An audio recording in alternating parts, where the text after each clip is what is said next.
কাছে শুরু করি যে দেশের রাজনীতিতে এখন অনেকটাই মানে মাঠের রাজনীতি বলতে আমরা যা বুঝি সেখানে আওয়ামী লীগকে খুব একটা একদম নাই বললেই চলে। সেখানে অনলাইন কর্মকাণ্ডে মোটামুটি আপনাদের একটা সরব উপস্থিতি দেখা যায়। আপনাদের সামাজিক যোগাযোগ মাধ্যম ফেসবুক সহ সামাজিক যোগাযোগ মাধ্যমে বক্তব্য বিবৃতি এগুলো শোনা যায়। আমি সেরকমই একটা বিষয় নিয়ে শুরু করতে চাই। আওয়ামী লীগ নেত্রী শেখ হাসিনা তিনি অফিসিয়াল ফেসবুক পেজে আওয়ামী লীগের অফিসিয়াল ফেসবুক পেজে তিনি তার বক্তব্য তো আসছে আপনারা শোনেন সেটি। তিনি একটা বক্তব্য সম্প্রতি তিনি বলছেন প্রতিটি হত্যাকাণ্ডই ছিল পরিকল্পিত, কবর থেকে লাশ তুলে ফরেন্সিক করলেই স্পষ্ট হবে। এবং তিনি মুগ্ধ আবু সাইদের মৃত্যুর কথা উল্লেখ করছেন এবং বলছেন আবু সাইদের গায়ে রাবার বুলেট লেগেছে, মেটাল বুলেট লাগে নাই। কিন্তু মানে জাতিসংঘের যে রিপোর্ট সেখানে বলা হচ্ছে যে অন্তত 2টি শট ছিল যেখানে লেথাল মেটাল প্যালেটেই আসলে প্রাণ হারিয়েছে, এরকম একটা কনক্লুশনে জাতিসংঘ টানছে। মানুষ আসলে কোনটিকে মানুষ নেবে? এবং তিনি আরও একটা সাথে বলি, তিনি বলছেন আমি হত্যা করিনি, আওয়ামী লীগ হত্যা করেনি, পুলিশ হত্যা করেনি, বরং পুলিশকে হত্যা করা হয়েছে। মানে আওয়ামী লীগ হত্যা করেনি, পুলিশ হত্যা করেনি। এই বক্তব্যটা মানুষ আসলে কতটা আস্থা বা বিশ্বাসের সাথে নিচ্ছে বলে আপনারা দলের রাজনীতিবিদ কর্মীরা মনে করেন?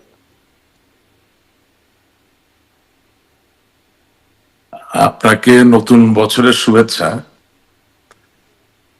শুরুতে এমন একটা প্রশ্ন করলেন, এটা এটা উত্তর দেওয়া তো আচ্ছা দেখেন, আমার কাছে কেন জানি মনে হয় বঙ্গবন্ধু কন্যা জননেত্রী শেখ হাসিনাকে সবাই সঠিক তথ্য এখনো দেন না। আমার কেন জানি মনে হয়। আমি কথাটা আপনার প্রশ্নের উত্তরটা এভাবে দিতে চাই। প্রথমত, জুলাই অগাস্টের আন্দোলনে সংঘর্ষ হয়েছে। সংঘর্ষ কখনো একপক্ষীয় হয় না। তাহলে ইতিহাসের জন্য, সময়ের জন্য, ন্যায় বিচারের জন্য আওয়ামী লীগ সমর্থিত যে সরকার, সেই সরকারের পক্ষ অবলম্বন করে পুলিশ হোক, বিজিবি হোক, র্যাব হোক অথবা সেনাবাহিনী হোক, যেই গুলি অথবা আইন শৃঙ্খলার ক্ষেত্রে যে সকল হাতিয়ার প্রয়োগ করার সুযোগ রয়েছে প্রয়োগ করেছেন, এবং তার যে ভিডিও ফুটেজ গুলো আছে সেগুলোর জবাবদিহিতা বা সেগুলোর ব্যাপারে বক্তব্য দেওয়ার দায়িত্ব তো কারো না কারো একজন আছে। তো সেই বক্তব্যটা যদি কেউ দিয়ে দেন, তাহলে আমি মনে করি অনেকটাই এই রহস্যের অবসান ঘটে। আর পরিকল্পিত হত্যাকাণ্ড যারা করেছে, বঙ্গবন্ধু কন্যা যে কথাটা বলছেন, সেই ক্ষেত্রে অবশ্যই একটা পরিস্থিতি পরিবর্তিত হলে অথবা সেই উত্তরগুলো পাওয়া যাবে।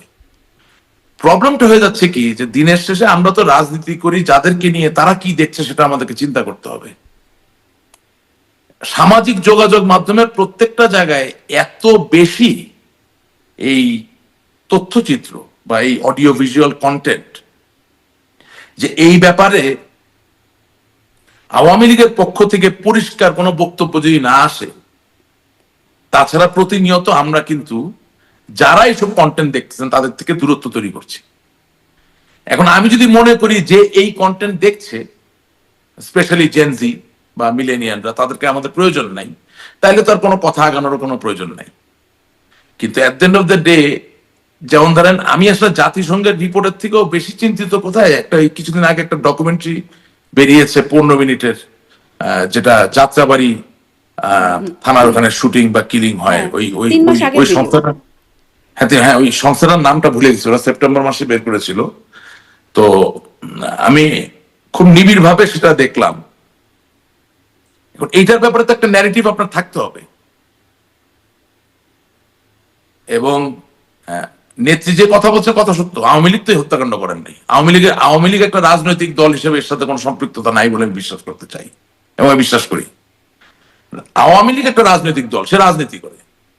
এখন আমি আবার একটা শব্দ কিন্তু ব্যবহার করেছি, আওয়ামী লীগ সমর্থিত সরকার। সেই সরকারে যারা ছিলেন, যে হায়ারার্কিতে চেইন অফ কমান্ডে ছিলেন, তারা যদি অনুগ্রহ করে, অথবা আমি এভাবে বলি, আমি তাদের পায়ে পড়ি, তারা তাদের দায়িত্বের জায়গাটা যদি পরিষ্কার না করেন, তাছাড়া আমরা যারা শুধুমাত্র আওয়ামী লীগের কর্মী, যাদের কোনো নির্বাহী পদ ছিল না, যাদের সরকারে কোনো অবস্থান ছিল না, যারা রাজনৈতিক একটা বিশ্বাসে বিশ্বাস করে, তারা সকলে বিপদগ্রস্ত।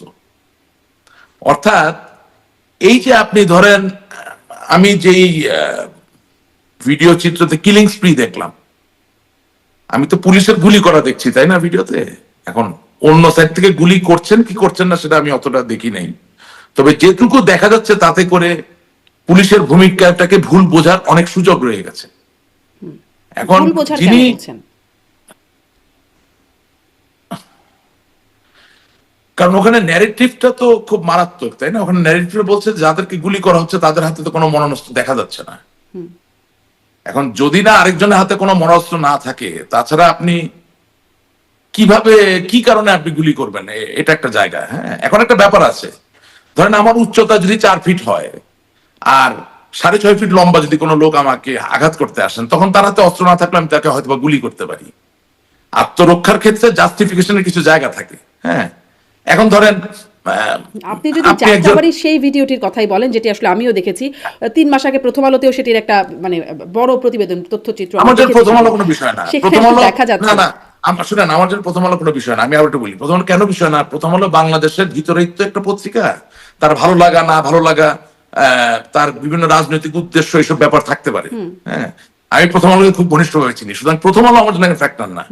আমার জন্য ফ্যাক্টর হচ্ছে রাশিক রহমান, যেই বিষয়ে আপনার কাছে ফ্যাক্ট হোক, ভিডিও তো ভিডিও, সেটা যেই অর্গানাইজেশন না না না না ভিডিও তো ভিডিও না। আমি বলছি আমার জন্য ফ্যাক্টর হচ্ছে যেই সংস্থাটি এই ভিডিওটার কম্পাইলেশন করেছেন, গবেষণা করেছেন, সেটা যদি সত্য একটি অর্গানাইজেশন হয়, আমি সেটাকে মূল্য দিব। এবং আমি মূল্য দিচ্ছি বলেই তো আপনাকে বললাম যে আসলে এটা আমি একা তো দেখছি না, আরো অনেকে দেখছে।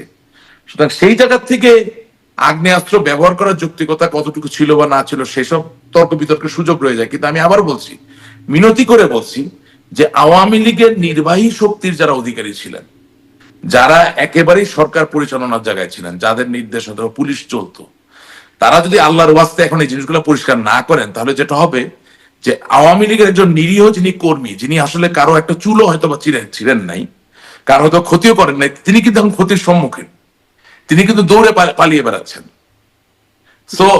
আপনি বলছেন দলের পক্ষ থেকে পরিষ্কার করার কথা, কিন্তু আপনি যদি বলছেন সবাই সঠিক তথ্য, আমি দলের পক্ষ থেকে বলি নাই, আমি বলেছি যারা বাংলাদেশ আওয়ামী লীগের সমর্থিত সরকারি পদগুলো, নির্বাহী পদগুলো দখল করে রেখেছিলেন, তাদের এখন দায়িত্ব পালন করার সময়। কারণ তাদের মুখ যদি তারা না খুলেন, তারা যদি দায়ভার না নেন বা ব্যাপারটাকে যদি পরিষ্কার না করেন, তাছাড়া যেটা হচ্ছে যে আওয়ামী লীগের একজন নিরীহ কর্মী, যিনি এই গোলাগুলি সংঘর্ষের সাথে কোনো সম্পর্কই নাই, তিনি এখন পালিয়ে বেড়াচ্ছেন, তিনি মিথ্যা মামলার শিকার হচ্ছেন, তিনি অত্যাচারের শিকার হচ্ছেন, তিনি লাঞ্ছিত হচ্ছেন।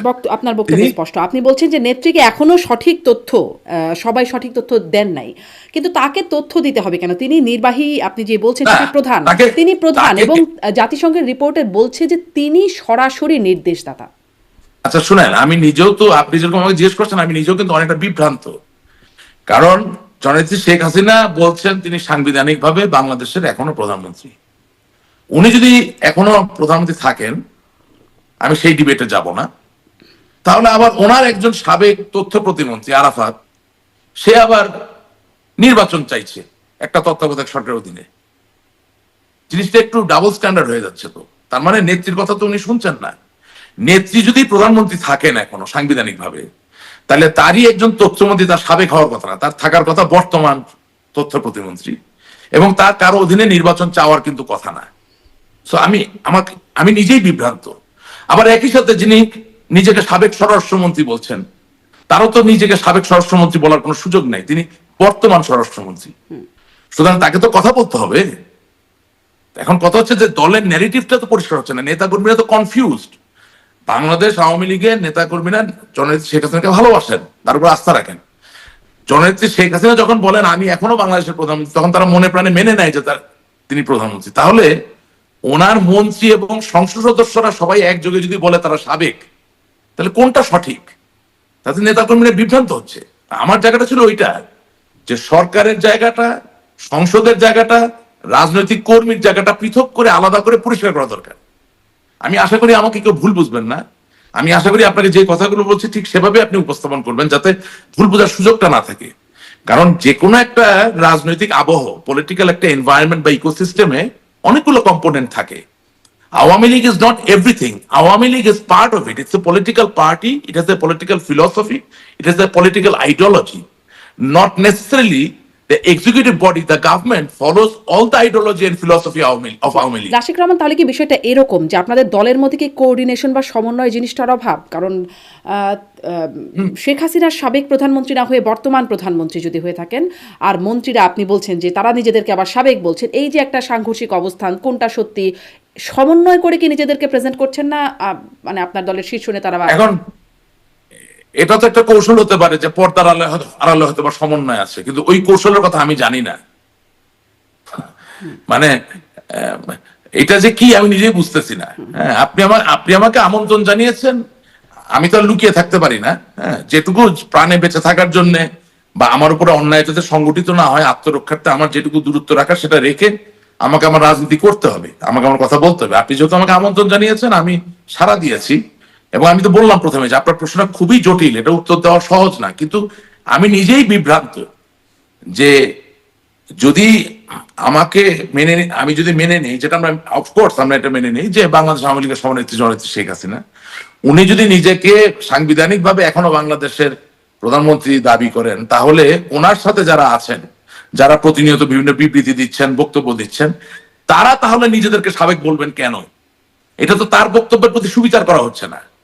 তাহলে 1971 সালের মতো আমরা বলতে পারি আপনি কোনটাকে ঠিক মনে করেন?